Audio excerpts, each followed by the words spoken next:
La Déclaration universelle des droits de l'homme, donc 60 ans après,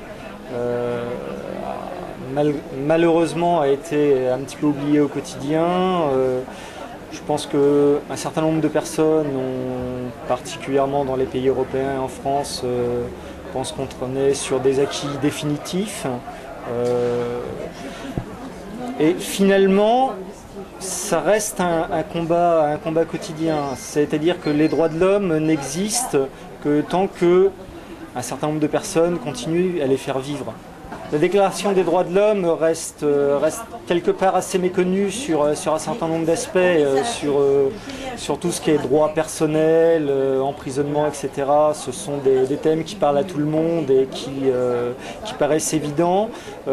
Certains aspects, comme les droits sociaux, sont beaucoup plus méconnus. Tout ce qui concerne le domaine du travail, l'équilibre de la société, font aussi partie des droits de l'homme et semble moins évident dans les discours quotidiens, effectivement.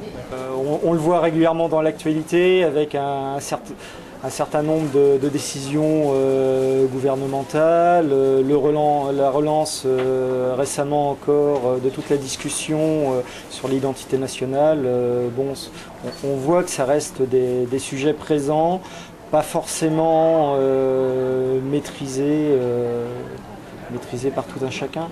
Tout ce qui est mouvement associatif, d'une manière générale, a des difficultés croissantes à être entendu sans rentrer en conflit avec tout ce qui est organisme gouvernemental.